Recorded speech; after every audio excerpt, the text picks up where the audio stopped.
สวัสดีจ้าพ่อแม่พี่น้อง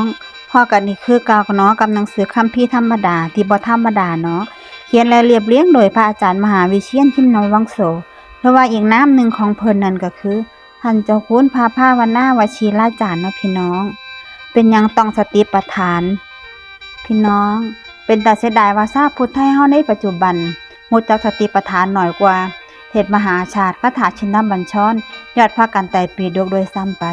ทั้งที่พระพุทธเจ้าเพิ่นทรงเน้นว่าเป็นวิธีการเดียวที่ใช้ดับทุกข์ได้แล้วค่อยสังเกตบ่ว่าเป็นหยังต้องเป็นสติปัฏฐานนํตักบาตรเฮ็ดบุญให้ทานสวดมนต์ฟังธรรมรักษาศีลแค่นี้บ่พอบ่ตอบได้เลยว่าถ้าต้องการที่สิใช้ธรรมะเป็นเครื่องกำจัดทุกข์ได้อีหลีก็ต้องเรียนรู้ให้ครบหลักสูตรเด้ออย่าเรียนครึ่งๆกลางๆแถมยังมาอ้างว่าพุทธศาสนาบ่เห็นซอยอิหยังใดเลยสูตรที่ว่านั่นก็คือไตรสิกขาก็ได้แก่ศีลสมาธิปัญญาซึ่งมีอยู่ครบในสติปัฏฐานนั่นล่ะ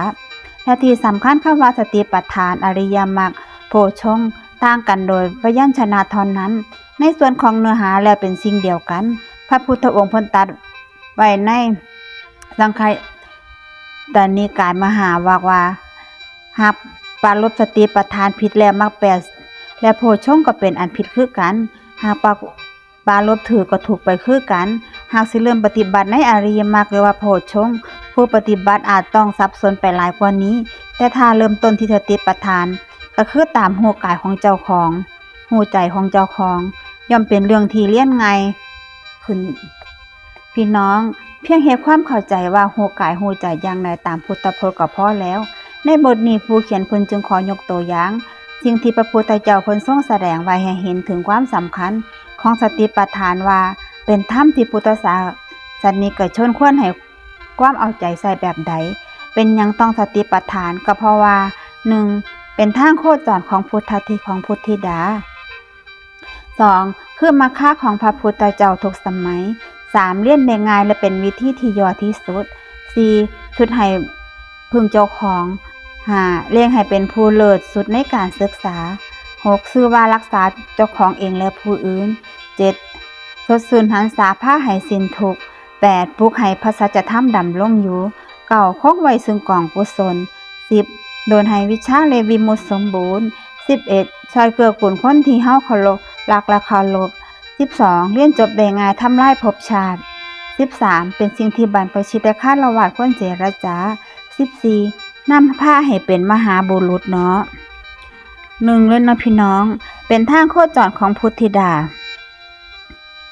คำว่าโคจรหมายถึงเส้นทางหรืออารมณ์ที่จิตควรดำเนินไปพระพุทธบิดาสัมมาสัมพุทธเจ้าเพิ่นทิ้งร่องรอยไว้ในสกุลนาครินสูตรสังขโยยุตนิกายมหาวรรคเมื่อ2 สหัสวรรษมาแล้วว่าเบิงก่อนภิกษุทั้งหลายเธอทั้งหลายอย่าเที่ยวไปในอารมณ์อันอื่น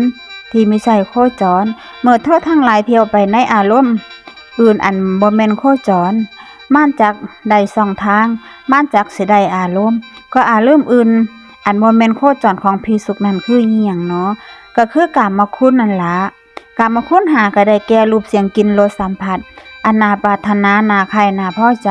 น่ารักซักให้ใครชวนให้กลำนัดอันฟังหูได้ด้วยตาหูจมูกลิ้นกายเบิ่งก่อนภิกษุทั้งหลายนี่คืออารมณ์อื่นบ่แม่นโคจรของภิกษุเนาะคำถามว่าในพระบาลีบ่ได้แปลว่าการมีเพศสัมพันธ์แต่หมายถึงอารมณ์อันน่ารักใคร่น่าพอใจที่หล่อเลี้ยงให้สัตว์ในกามโลกทั้ง11ภูมิอบายภูมิ4มนุษย์1สวรรค์6ดำเนินชีวิตอยู่ได้โดยทั่วไปคนที่บ่เคยเจริญสติปัฏฐานมักปล่อยจิตให้ลงไปตามอารมณ์ก็คือเมื่อมองเห็นรูปก็ลงไปเบิ่งในรูปอดที่สิใส่ความเห็นเทียบเคียงบ่ได้ติดอยู่ในรูปหลงชอบหลงชังอยู่ในรูปเมื่อได้ยินเสียงก็หลงถลำเข้าไปในเสียงนั้นติดอยู่ในสมมุติว่ามักเสียงนี้เพราะเสียงนี้มันไพเราะบ่มักเพราะว่าเสียงนี้มันบ่สนอโสดอีหยังจังซั่นล่ะเมื่อได้กินก็ลงไปให้ค่ากับบักกินนี่มันเหม็นแน่หอมแน่จิตก็เลยฟู่ๆแฟบๆไปนำเพราะว่าเกิดความปรุงแต่งติดตามมานั่นล่ะเมื่อได้ลิ้มรสก็หลงติดอยู่ในรสชาติว่ามันแซ่บหรือมันบ่แซ่บก็บ่อยากสิกินอีกต่อไปเมื่อสัมผัสภาษาก็หลงอยู่ในภาษาก็คือหลงในเครื่องประทินผิวทั้ง ตายนั่นละรังเกียจภาษาที่หยาบกระด้างเป็นต้นเด้อ แต่บ่ได้แปลว่าปฏิบัติธรรมแล้วต้องทำตัวฉกโมกเด้เพียงแต่ว่าให้มันเหมาะแก่สังคมเหมาะแก่กาลเทศะสมวัยและสมฐานะของเจ้าของแทนที่สิใส่กามคุณเพื่อการดำรงอยู่อย่างถูกต้องและหูทอทันจึงตกเป็นทาสของกามคุณอย่างโง่หัวบ่ขึ้นนั่นละเพราะว่ามั่วแต่ยึดดีหนีซัวกันอยู่นั่นละพี่น้องพระพุทธองค์เพิ่นจึงสอนให้ดำเนินจิตไปในทางโคจรที่พระองค์เพิ่นเคยดำเนินมาแล้วว่าเบิ่งก่อนภิกษุทั้งหลายเธอทั้งหลายจงเที่ยวไปในอารมณ์ซึ่งเป็นของบิดาตนอันเป็นที่โคจรเมื่อเธอทั้งหลายเที่ยวไปในอารมณ์ซึ่งเป็นของบิดาตนอันเป็นที่โคจรม่านจากบ่ได้ช่องม่านจากบ่ได้อารมณ์ก็อารมณ์อันเป็นของบิดาอันเป็นโคจรคืออีหยังเนาะก็คือสติปัฏฐานสี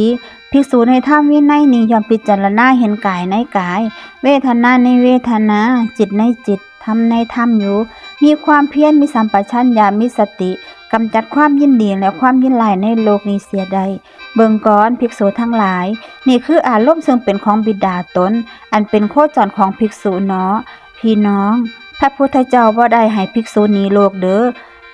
พระภิกษุเองก็ต้อง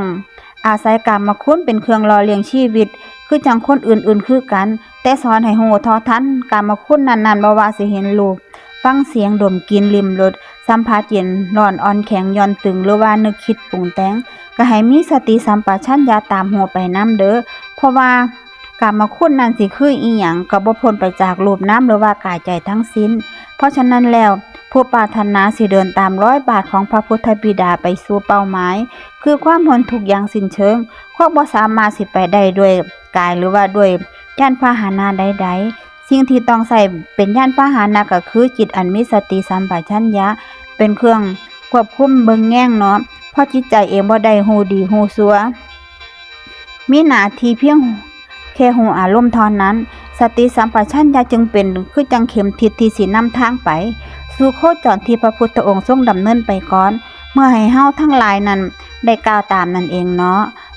2มาค่าของพระพุทธเจ้าทุกสมัยเนาะพี่น้องหนทางที่องค์พุทธะทั้งหลายได้ดำเนินไปเพราะว่าสิเป็นพระสัมมาสัมพุทธเจ้าพระปัจเจกพุทธเจ้าในทางปัจจุบันอดีตและอนาคตก็ล้วนแต่ดำเนินไปบนทางสายเดียวกันคือสติปัฏฐานมีหลักฐานตัดไว้ในสังยุตตนิกายมหาวากว่าพระพุทธเจ้าผู้เห็นความสิ้นไปแห่งการเกิดผู้อนุเคราะห์ประโยชน์ย่อมรู้ทางอันเป็นทางเอกพระพุทธเจ้าทั้งหลายในอดีตข้ามโอคาแล้วโดยทางนี้ในอนาคตก็จะขับโดยทางนี้คือกันหรือแม้ในปัจจุบันก็ข้ามโดยทางนี้คือกันนั่นละโอคาในที่นี้ก็หมายถึงกระแสกิเลสอันเป็นประดุจคลื่นยักษ์ที่ลากท่วมใจสัตว์จนจมหลงวนเกิดเวียนตายกันอยู่อย่างบ่ฮู้จบบ่ฮู้สิ้นมีอยู่4อย่างนำกันก็คือกามโมฆะกระแสกิเลสคือความอันใดแก่กรรมคุณหาดังที่ได้บอกมาแล้วนั่นล่ะเทถาโทคะเนาะกระแสกิเลสคือความเห็นผิดความเห็นที่วิปลาสคลาดเคลื่อนว่าสิ่งทั้งปวงล้วนเที่ยงเป็นสุขสวยงามเป็นอัตตาตัวตน3ภาวะค่ะกระแสกิเลสคือภพอยากเกิดยึดเอาภาพว่าความมีความเป็นทั้งหลายว่าเป็นตัวตนอวิชชโชคะกระแสกิเลสคือโมหะความหลงความโง่อันเป็นต้นเหตุแห่งโอคาทั้งปวงเนาะพี่น้องพระพุทธเจ้าพ้นสงครามพ้นกระแสแห่งกิเลสเหล่านี้ไปได้ก็ด้วยการมีความเพียรในการรู้สึกตัวอยู่เสมอจนกระแสกิเลสบ่สามารถท่วมท้นจิตใจได้สติปัฏฐานจึงชื่อว่าเป็นทางที่พอเฮาเคยย่างมาทางนี้แล้วเนาะถ้าสิว่าไปแล้วบ่ว่าสมัยใดก็ตามก็เป็นกิเลสตัวเดิมกันนั่นละก็คือโลภะโทสะโมหะเป็นเหตุทั้งนั้นเลยที่คอยท่วมท้นใจสัตว์เฮาเปลี่ยนแต่ว่าเรื่องราวและเหตุการณ์เท่านั้นนั่นเองพี่น้องทางสายนี้เป็นทางที่เรียบง่ายไร้การปรุงแต่งใดๆแต่คนเฮาก็มักอดบ่ได้ที่สิเฮ็ดอีหยังขึ้นมาแทนที่สิเข้าไปสู่จตธรรมที่ปรากฏอยู่ต่อหน้าต่อตาอย่างซื่อตรงกลับมาเข้าไปจัดการกับกายใจของเจ้าของจนพากันหลงทางบ่ฮู้จบบ่ฮู้สิ้น3เรียนได้ง่ายเพราะว่าเป็นวิธีที่ยอดที่สุดพระอุตติยากราบทูลถามพระพุทธเจ้าถึงการปฏิบัติอย่างย่อซึ่งปรากฏอยู่ในอุตติยสูตรสังยุตตนิกายมหาวากว่าข้าแต่พระองค์ผู้เจริญ ข้าพระองค์ขอวโรกาสขอพระผู้มีพระภาคเจ้าโปรดแสดงธรรมโดยย่อแก่ข้าพระองค์ซึ่งเมื่อข้าพระองค์ในฟังธรรมจากพระผู้มีพระภาคเจ้าแล้วสิเป็นผู้อยู่คนเดียวดีกออกจากหมู่บ่ประมาทมีความเพียรเผากิเลสมีใจเด็ดเดียวดำเนินชีวิตอยู่พระผู้มีพระภาคเจ้าก็เลยตรัสแสดงธรรมไว้โดยย่อรวบรัดว่าเบิ่งก่อนอุติยะเพราะฉะนั้นแล้วเธอจงชำระเบื้องต้นในกุศลธรรมให้บริสุทธิ์เสียก่อนเด้อกายอีหยังเป็นเบื้องต้นของกุศลธรรมล่ะก็คือสิ่งที่บริสุทธิ์ดีนั่นล่ะและความเห็นอันตรงเราจะเลื่อนสติปัฏฐานสีเมื่อใดเธออาศัยศีลตั้งมั่นในศีลแล้วจากสติปัฏฐานสีเหล่านี้อย่างนี้เมื่อนั้นเธอจะไปพ้นฟังแห่งบ่วงมารแน่นอนบอกง่ายๆก็คือมีศีลเสียก่อนถ้าเป็นฆราวาสก็สมาทานศีลห้าหรือว่าศีลแปดถ้าเป็นสามเณรก็สมาทานศีล10ถ้าเป็นพระภิกษุก็รักษาศีล227ข้อเนาะความชั่วเล็กๆน้อยๆอาจสิก่อให้เกิดความเดือดร้อนแก่เจ้าของก็อย่าไปหาเฮ็ดเพราะว่าเหตุว่าโทษภัยอันใหญ่ๆทั้งหลายสิเกิดขึ้นได้ก็มาจากความบ่ดีเล็กๆน้อยๆนั่นล่ะพี่น้องคำว่าสมาทานคือรับเอาหรือว่าถือเอาหมายถึงรับเอาด้วยความรู้ความเข้าใจว่าหากกระทำผิดศีลก็สิก่อทุกข์ก่อโทษก่อความเดือดร้อนใจให้เกิดขึ้นในภายหลังจึงเลือกที่สิมีศีลเพื่อป้องกันโทษภัยทั้งปวงอันสิเกิดขึ้นจากการผิดศีลหลังจากนั้นจะเลื่อนสติปัฏฐานเมื่อจะเลื่อนสติปัฏฐานแล้วก็เพียงพอที่จะซอยให้พ้นทุกข์ได้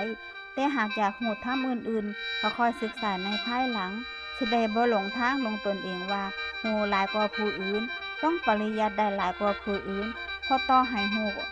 ขอบจักรวาลซ้ำใดก็ตามหากต้องการพ้นทุกข์ก็ต้องหันมาเจริญสติปัฏฐานกันทั้งนั้นนั่นละในเทศกาลนิบาตอังคุตานิกายพระพุทธเจ้าเพิ่นทรงแสดงถึงความสำคัญของศีลไว้ว่าเบิ่งก่อนอานนท์ศีลที่เป็นกุศลมีอวิปปติสารความบ่เดือดร้อนใจเป็นผลอวิปปติสารมีปราโมทย์ความบันเทิงใจเป็นผลปราโมทย์มีปิติความอิ่มใจเป็นผลปิติมีปัสสันธิความเบากายเบาใจเป็นผลปัสสันธิมีสุขเป็นผลสุขมีสมาธิใจตั้งมั่นเป็นผลสมาธิมียถาภูตทัศนายทัศนะการเห็นรูปนามโดยปัญญาตามความเป็นจริงซึ่งเป็นจุดเริ่มต้นของการเจริญวิปัสสนากรรมฐานเป็นผลเนาะยถาภูตญาธนาทัศนะมีนิพพิทาวิราคะความเบื่อหน่ายคลายกำหนัดในเยื่อของโลกเป็นผลนิพพิทาวิราคะมีวิมุตติญาณทัศนะการเห็นด้วยปัญญาวาหลุดพ้นแล้วเป็นผลด้วยประการจังสี่ละเบิ่งก่อนอานนท์สิ่งที่บุคคลย่อมเฮ็ดให้ถึงพระอรหันต์โดยลำดับด้วยประการตามนี้ละขอขอบพระคุณและอนุโมทนาบุญกับทุกๆท่านที่รับฟังจนจบคลิปเนาะพบกันใหม่ในคลิปหน้านะพี่น้อง